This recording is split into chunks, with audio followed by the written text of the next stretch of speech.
হযরতে ঈসা আলাইহিস সালাম রাস্তা দিয়ে যায়, ঈসা পয়গম্বর রাস্তা দিয়ে যায়, সামনে কবরস্থান পড়েছে। কবরস্থানে দেখে একজন মহিলা খুবই কান্না করে।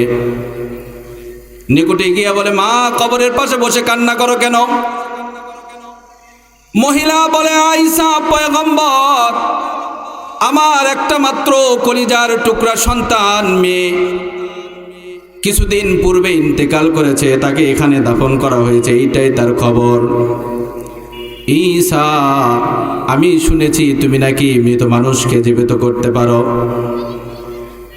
ঈসা পয়গম্বরকে অনুরোধের সুরে বলে, কান্না বিজড়িত কণ্ঠে বলে, ঈসা, দুনিয়াতে একটা দিন একটা মুহূর্ত আমার মেয়েকে না দেখলে আমি থাকতে পারি নাই।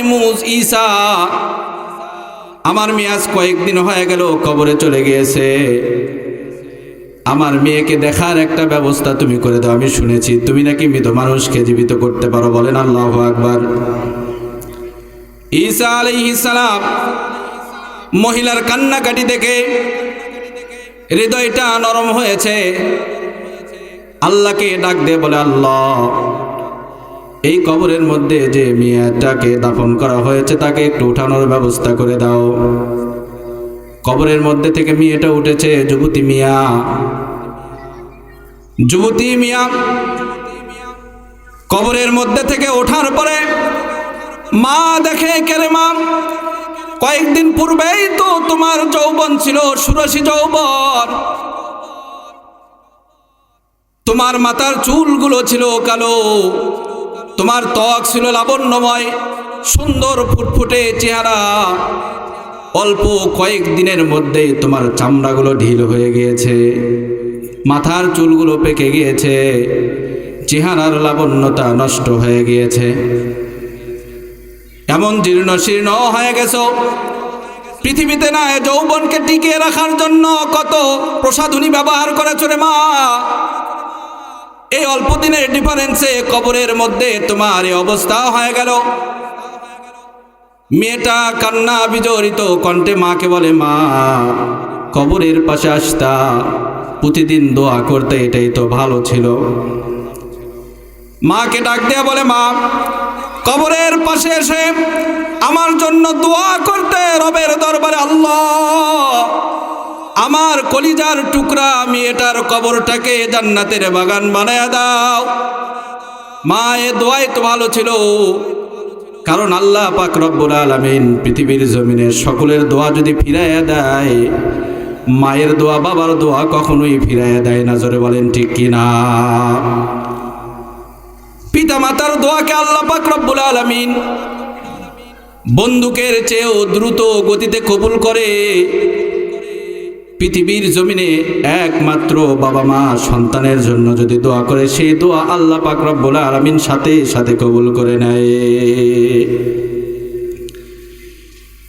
এজন্য বাবা মা যাদের দুনিয়াতে আছে, আল্লাহ পাক ওয়ার্ডার করেছেন, ওয়াকাযা রাব্বুকা আল্লা তা'বুদু ইল্লা ইয়্যাহু ওয়া বিল ওয়ালিদাইনি ইহসানা। বলেন আল্লাহু আকবার। রব একটা হুকুম করে দিয়েছেন, আল্লাহ পাক বলেছেন যে আমার ইবাদত করার পরে তোমার দ্বিতীয় নাম্বারের কাজ হবে তোমার বাবা মার খেদমত করা। দুনিয়ার জমিনে যাদের বাবা মা রয়েছে, নবীজি হাদিসের মধ্যে বলেন, ইন্নাল জান্নাতা তাহতা আকদামি উম্মাহাত। নবীজি বলেন, মায়ের পায়ের নিচে হলো তোমার জান্নাত। সুতরাং দুনিয়াতে যদি জান্নাত কামাই করতে চাও, মায়ের খেদমত বেশি বেশি করো। রিজার রব্বি ফি রিজাল ওয়ালিদি ওয়া সাখতুর রব্বি ফি সাখতুল ওয়ালিদি। নবীজি বলে, তোমার বাবা মা যদি দুনিয়াতে খুশি হয়ে যায়, রাজি হয়ে যায়, আল্লাহ পাকও রাজি আর খুশি হয়ে যাবে। তোমার বাবা মা যদি তোমার উপরে কোনো কারণে নারাজ হয়ে যায়, তাহলে আরশের মালিক, দুনিয়ার মালিক, জমিন আসমানের মালিক আল্লাহও নারাজ হয়ে যায়। আইনামা তাকুনু ইউদরিকুমুল মাউতু ওয়ালাউ কুনতুম ফি বুরুজিম মুশাইয়াদা। বলেন আল্লাহু আকবার। আল্লাহ পাক রব্বুল আলামিন বলেন, মৌত এমন একটা বস্তু, এমন একটা জন্তু, এমন একটা পেয়ালা যেটা পান করা ছাড়া, যেটার থেকে পালানোর মতো জায়গা তোমরা দুনিয়ার কোথাও খুঁজে পাবে না। মৌত থেকে বাঁচার জন্য যত শক্ত দুর্গই তোমরা নির্মিত করো না কেন, যত শক্ত দুর্গের ভেতরেই তোমরা লুকানোর চেষ্টা করো না কেন, মৌত থেকে বাঁচার উপায় জোরে বলেন আমার ভাইরা। এজন্য আল্লাহ পাক রব্বুল আলামিন বলেন, কুল্লু নাফসিন যায়িকাতুল মাউত। আমি এমন কোনো নফস বানাই নাই যার জন্য মৌত বানাই নাই। সব নফসের জন্য মৌত নির্ধারিত হবেই। পয়গম্বরগণ মৌত থেকে রেহাই পায় নাই। আল্লাহ তাআলা সৃষ্টির যত প্রাণী আল্লাহ তাআলা বানিয়েছেন, সকলের জন্য আল্লাহ পাক রব্বুল আলামিন দুনিয়ার হায়াতকে সংকুচিত করেছেন। কোনো না কোনো সময় শেষ হয়ে যাবে। মৌত নামক বস্তু দিয়া আল্লাহ তাআলা দুনিয়ার থেকে চিরস্থায়ী একটা জায়গা পরকালের জিন্দেগিতে আল্লাহ তাআলা আমাদেরকে নেবেন। আল্লাহ পাক রব্বুল আলামিন বলেন, বান্দা, তোমাকে দুনিয়াতে যে হায়াত দিয়েছি, মৌত আসার আগ পর্যন্ত বেঁচে যতদিন আছো ততদিন পর্যন্ত তুমি যে হায়াত পেয়েছো, এই হায়াতের ভিতরে আমি আল্লাহ তাআলা দেখতে চাই তুমি পরকালের জন্য কি পরিমাণ নিয়ে আমল করো। আল্লাযী খলাকাল মাউতা ওয়াল হায়াতা লিয়াবলুয়াকুম আল্লাযী খলাকাল মাউতা ওয়াল হায়াতা লিয়াবলুয়াকুম আইয়ুকুম আহসানু আমালা। রব বলেন, বান্দা, তোমার জন্ম থেকে মৌত পর্যন্ত যে সময়টা আমি তোমাকে দিয়েছি, আমি দেখতে চাই, আমি উপলব্ধি করতে চাই, পরকালের জন্য আমার নিকটে তুমি যে আসবে, পরকালের জন্য কতটা সুন্দর করে নেক আমল করো, এটা দেখার জন্য আমি তোমাকে দুনিয়াতে পাঠিয়েছি। না না না, দুনিয়ার কোনো কাজকর্ম করার জন্য আমি আল্লাহ তোমাকে বানাই নাই। ইহা হাম সব মুসাফির হ্যায়, ওহি আখের ঠিকানা। ইহা হাম সব মুসাফির হ্যায়, ওহি আখের ঠিকানা। কোই আগে রওয়ানা হ্যায়, কোই পিছে রওয়ানা।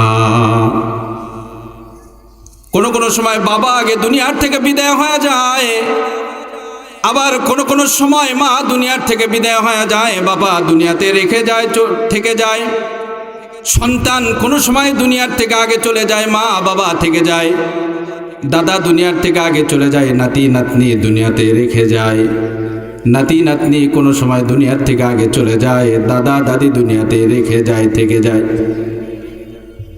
নবীজি বলেন, আল কাইয়িসু মান দানা নাফসাহু ওয়া আমিলা লিমা বাদাল মাউত। দুনিয়ার মধ্যে চালাক আর চতুর ওই ব্যক্তি যে দুনিয়ার হায়াতে বেঁচে থেকে নিজের নফসকে দুনিয়ার খাইশ থেকে বাঁচায়া পরকালের জন্য বেশি বেশি নেক আমল করে। জোরে বলেন ঠিক কি না?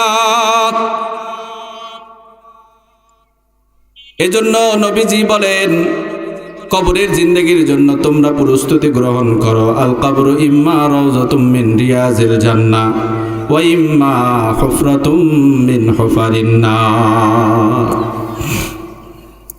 নবীজি বলেন,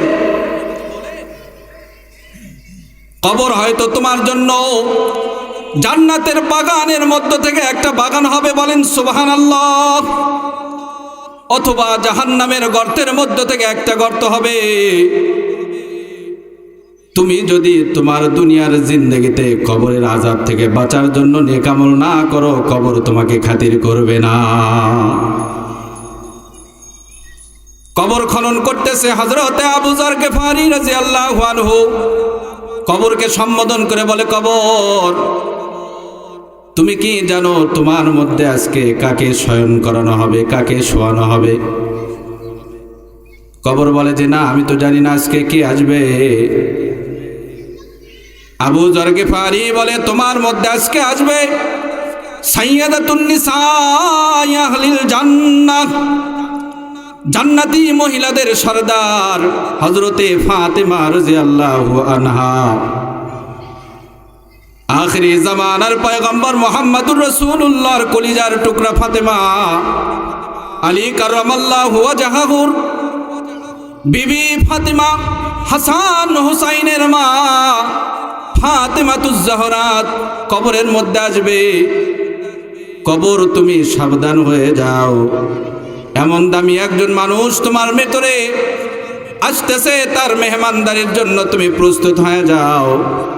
কবর সুন্দর একটা জবাব দেয়, এই আবু যর গিফারি, আমি নবীর মেয়েকেও চিনি না, আমি ফাতেমাকেও চিনি না, জান্নাতের সরদারিনীকেও চিনি না, আমি হাসান হুসাইনের মাকেও চিনি না, আমি আলীর বিবিকেও চিনি না। আমি চিনি নেক আমল, যে নেক আমল নিয়ে কবরে আসবে তার সঙ্গে আমার ব্যবহার হবে ভালো, আর যে নেক আমল নিয়ে কবরে আসবে না তার সঙ্গে আমার ব্যবহার হবে অত্যন্ত খারাপ।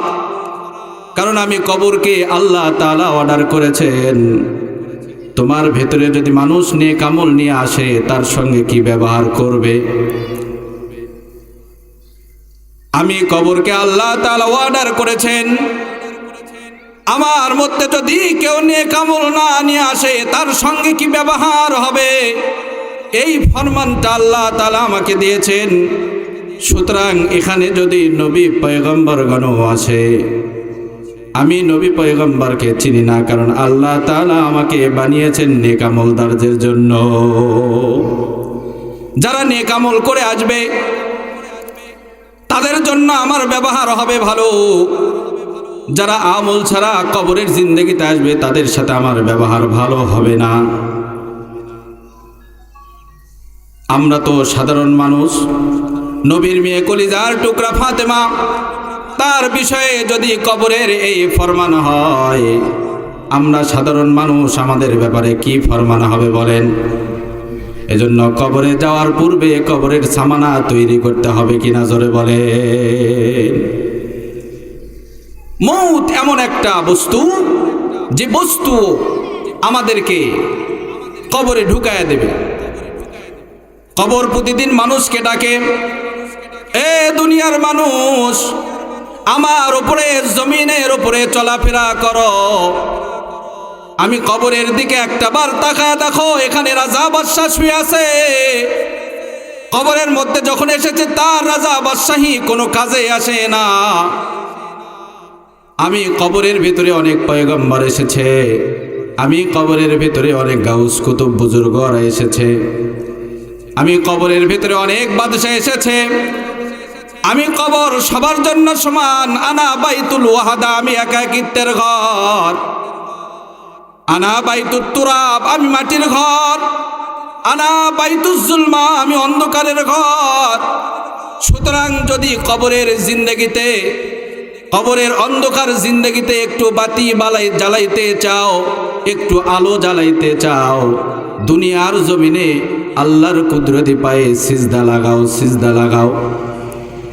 আল্লাহর কুদরতি পায়ে সিজদা যদি না লাগাও, আমি কবর তোমাকে কোনো ক্রমেই খাতির করতে পারবো না। কবরকে আল্লাহ তাআলা বানিয়েছেন অন্ধকার করে, কবর বানিয়েছেন সাপ পোকামাকড়ের ঘর, কবর বানিয়েছেন একাকিত্বের ঘর, কবর বানিয়েছেন অন্ধকার। কবরের মধ্যে মা বাবার সাথে কোনো দেখার সুযোগ করার নাই, দেখা করার কোনো সুযোগ নাই। কবরের মধ্যে আত্মীয়তা চলে না, কবরের জিন্দেগিতে আত্মীয়তা চলে না। কবরের জিন্দেগিতে একমাত্র পাওয়ার হলো নেক আমল। জোরে বলেন ঠিক কিনা? এজন্য আল্লাহ তাআলা বলেন, কবরে যাওয়ার পূর্বে, মউত আসার পূর্বে, ইয়া আইয়ুহাল্লাযীনা আমানুত্তাকুল্লাহ হাক্কা তুকাতিহি ওয়া লা তামুতুন্না ইল্লা ওয়া আনতুম মুসলিমুন। আল্লাহ তাআলা বলেন, মউত তো তোমাকে ধরবে, সুতরাং মউতের আগের সময় পর্যন্ত, কবলাল মউত পর্যন্ত আমি আল্লাহকে ভয় করো, ভয় করার মতো ভয় করো। ভয় করার মতো যদি ভয় না করো, দুনিয়াতেও ধরা খাবে, আখেরাতেও ধরা খাবে। দুনিয়ার ক্ষমতা আমি আল্লাহর, পরকালে আখেরাতের ক্ষমতাও আমি আল্লাহর। সুতরাং আমাকে ভয় করো, আর মরণ আসার পূর্বে মুসলমান না হয়ে কবরে আসো না, মুসলমান হয়ে যাও। ইয়া আইয়ুহাল্লাযীনা আমানু দুখুলু ফিস-সিলমি কাফা। হে মুসলমান ইমানদার, সম্পূর্ণভাবে ইসলামের মধ্যে প্রবেশ করো। ইসলামের মধ্যে সম্পূর্ণ প্রবেশ না করে কবরে গেলে অসুবিধা আছে, জোরে বলেন ঠিক কিনা? আমার ভাইরা, হযরতে ঈসা আলাইহিস সালাম রাস্তা দিয়ে যায়, ঈসা পয়গম্বর রাস্তা দিয়ে যায়, সামনে কবরস্থান পড়েছে। কবরস্থানে দেখে একজন মহিলা খুবই কান্না করে। নিকটে গিয়ে বলে, মা, কবরের পাশে বসে কান্না করো কেন? মহিলা বলে, ঈসা পয়গম্বর, আমার একটা মাত্র কলিজার টুকরা সন্তান মেয়ে কিছুদিন পূর্বে ইন্তেকাল করেছে, তাকে এখানে দাফন করা হয়েছে, এইটাই তার খবর। ঈসা, আমি শুনেছি তুমি নাকি মৃত মানুষকে জীবিত করতে পারো। ঈসা পয়গম্বরকে অনুরোধের সুরে বলে, কান্না বিজড়িত কণ্ঠে বলে, ঈসা, দুনিয়াতে একটা দিন একটা মুহূর্ত আমার মেয়েকে না দেখলে আমি থাকতে পারি নাই। ঈসা, আমার মেয়ে আজ কয়েকদিন হয়ে গেল কবরে চলে গিয়েছে, আমার মেয়েকে দেখার একটা ব্যবস্থা তুমি করে দাও। আমি শুনেছি তুমি নাকি মৃত মানুষকে জীবিত করতে পারো। বলেন আল্লাহু আকবার। ঈসা আলাইহিস সালাম মহিলার কান্নাকাটি দেখে হৃদয়টা নরম হয়েছে, আল্লাহকে ডাক দিয়ে বলে, আল্লাহ, এই কবরের মধ্যে যে মেয়েটাকে দাফন করা হয়েছে তাকে একটু উঠানোর ব্যবস্থা করে দাও। কবরের মধ্যে থেকে মেয়েটা উঠেছে, যুবতী মিয়া। যুবতী মিয়া কবরের মধ্যে থেকে ওঠার পরে মা দেখে, কেরে মা, কয়েকদিন পূর্বেই তো তোমার যৌবন ছিল, ষোড়শী যৌবন, তোমার মাথার চুলগুলো ছিল কালো, তোমার ত্বক ছিল লাবণ্যময়, সুন্দর ফুটফুটে চেহারা। অল্প কয়েকদিনের মধ্যে তোমার চামড়াগুলো ঢিল হয়ে গিয়েছে, মাথার চুলগুলো পেকে গিয়েছে, চেহারার লাবণ্যতা নষ্ট হয়ে গিয়েছে, এমন জীর্ণ শীর্ণ হয়ে গেছো। পৃথিবীতে না যৌবনকে টিকিয়ে রাখার জন্য কত প্রসাধনী ব্যবহার করেছো রে মা, এই অল্প দিনের ডিফারেন্সে কবরের মধ্যে তোমার এই অবস্থা হয়ে গেল। মেয়েটা কান্না বিজড়িত কণ্ঠে মাকে বলে, মা, কবরের পাশে আসতা, প্রতিদিন দোয়া করতে, এটাই তো ভালো ছিল। মাকে ডাক দেয়া বলে, মা, কবরের পাশে এসে আমার জন্য দোয়া করতে রবের দরবারে, আল্লাহ, আমার কলিজার টুকরা মেয়েটার কবরটাকে জান্নাতের বাগান বানায়া দাও। মা, এ দোয়াই তো ভালো ছিল, কারণ আল্লাহ পাক রব্বুল আলামিন পৃথিবীর জমিনে সকলের দোয়া যদি ফিরাইয়া দেয়, মায়ের দোয়া, বাবার দোয়া কখনোই ফিরাইয়া দেয় না। জোরে বলেন ঠিক কিনা?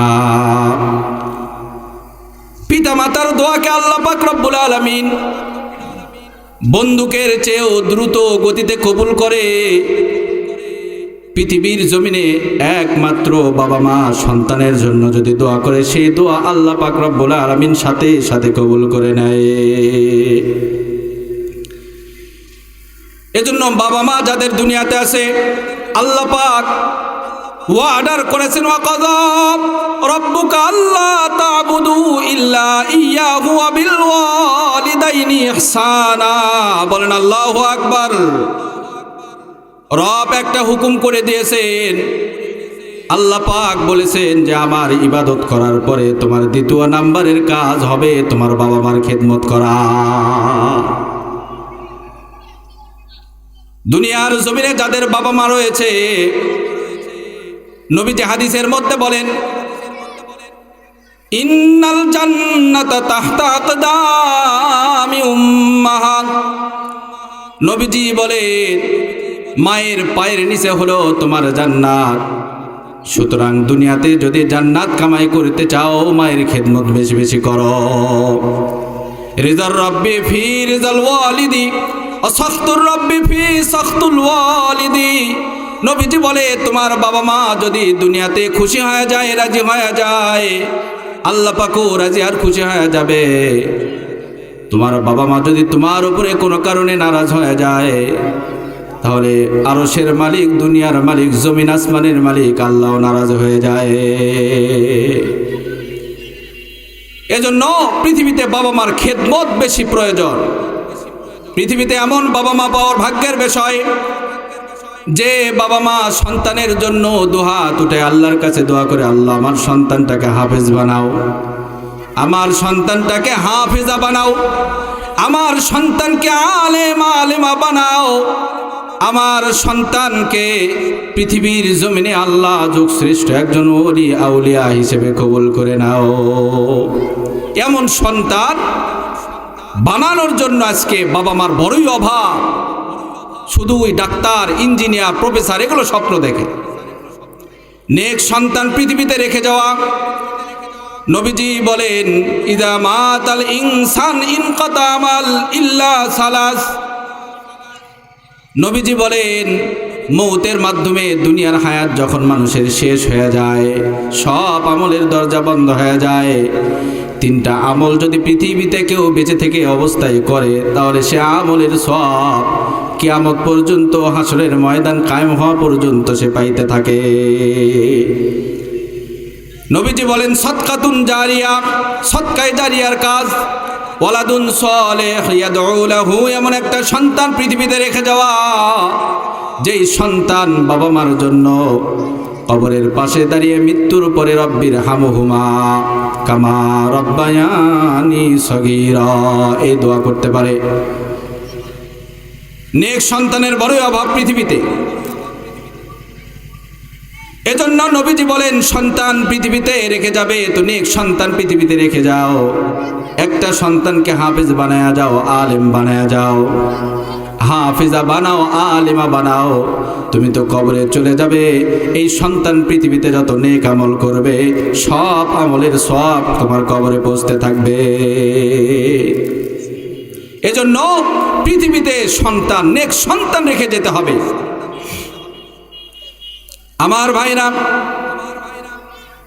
মা মুসা আলাইহিস সালামের ঈসা আলাইহিস সালামের নিকটে আকুতি মিনতি করে মেয়েকে দেখার জন্য অনুরোধ করে মেয়েকে কবর থেকে উঠাইছে। মেয়ে বলে মা কবরের পাশে দাঁড়িয়ে দোয়া করতে, এটাই তো ভালো ছিল। ও মা, যতক্ষণ পর্যন্ত কবরে শুয়েছিলাম তোমার দোয়ার বরকতে আল্লাহ তাআলা কবরের আযাব থেকে আমাকে বিরত রেখেছেন। বলেন সুবহানাল্লাহ। কবরের আযাব আমাকে স্পর্শ করতে পারে নাই, কিন্তু তুমি যখন ঈসা পয়গম্বরকে বারবার বলে কবর থেকে উঠাইছো একটা নজর দেখার জন্য, আমার মাথাটা চক্কর দিয়ে উঠেছে মা। আবার তো আমাকে কবরে আসতে হবে, কারণ আল্লাহ তাআলা পৃথিবীতে কাউকে দীর্ঘস্থায়ী বানায় নাই। আমাকে তো আবার কবরে আসতে হবে। একবার মৌতের মাধ্যমে কবরে এসেছি মা, সেই মৌত তো আবার আমাকে ধরবে।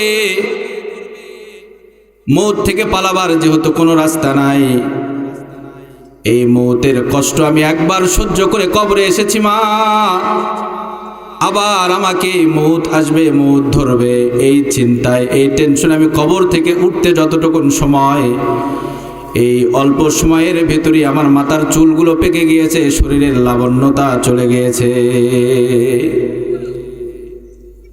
কারণ মৌত, সাখরাতুল মৌত।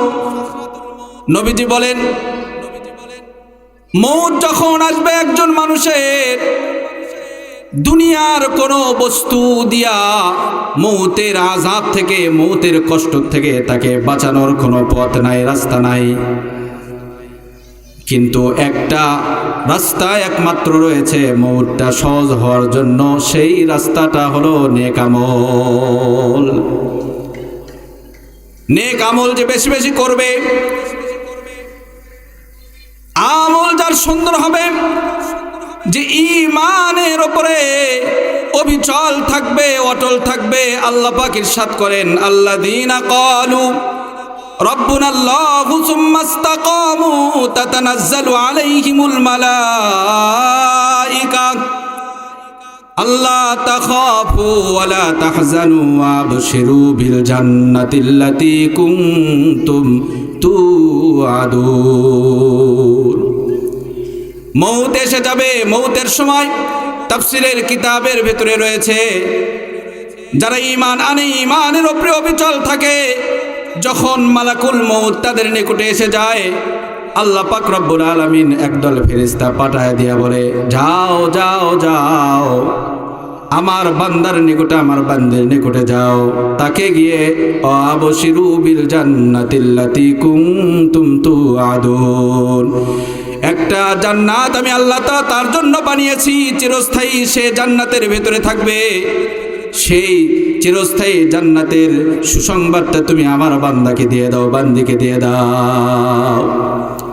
ফেরেশতারা এসে বলে, আল্লাহ তাখাফু ওয়া লা তাহজানু, ভয় পাওয়ার কিছু নাই, আমরা এসেছি, তোমার পেরেশানির কোনো কারণ নাই, তুমি জান্নাতের সুসংবাদ গ্রহণ করো, আমরা তোমার নিকটে এসেছি, তোমার কোনো ভয় নাই, তোমার কোনো চিন্তা নাই। বলেন সুবহানাল্লাহ।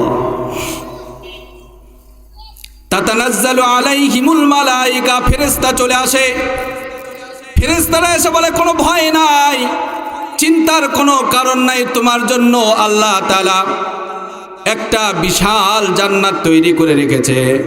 মৌত হবে, মৌতের সাথে সাথে আল্লাহ পাক রব্বুল আলামিন জান্নাতুল ফিরদাউস দিয়া তোমার মেহমানদারি করবে। আমার ভাইরা,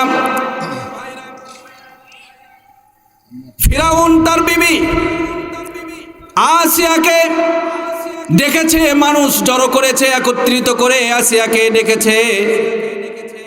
আসিয়াকে বলে, আসিয়া, পৃথিবীর সমস্ত মানুষ কম বেশি আমাকে খোদা বলে মানে, তুমি এক আল্লাহর উপরে ঈমান এনেছো,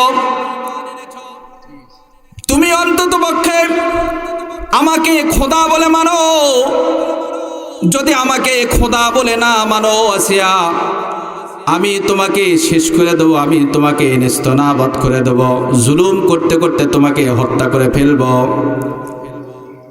আসিয়া বলে, এক আল্লাহর উপরে ঈমান এনেছি, ঈমানের উপরে অবিচল থেকে কবরে যাইতে চাই, তুমি আমাকে যতই আযাবের শাস্তির ভয় দেখাও না কেন, জুলুমের ভয় দেখাও না কেন, আমি ঈমান থেকে, এক আল্লাহর উপরে ঈমান থেকে সামান্য পরিমাণ বিচ্যুত হব না। ফিরাউন লোকজন সমাগম করে, একত্রিত করে বড় একটা চুলা বানায়া, চুলার উপরে কড়াইয়ের ভেতরে এক কড়াই তেল দিয়া গরম করতেছে। ফিরাউনের স্ত্রী আসিয়া ঈমান এনেছে আল্লাহর উপরে, ফিরাউনের অর্থমন্ত্রী স্ত্রী ঈমান এনেছে মুসার উপরে। দুইজনকে আনা হলো। ফিরাউন বলে, আমাকে যদি খোদা বলে না মানো, ঈমান থেকে যদি তোমরা সরে না আসো, এই গরম তেলের ভেতরে তোমাদেরকে ছেড়ে দিয়ে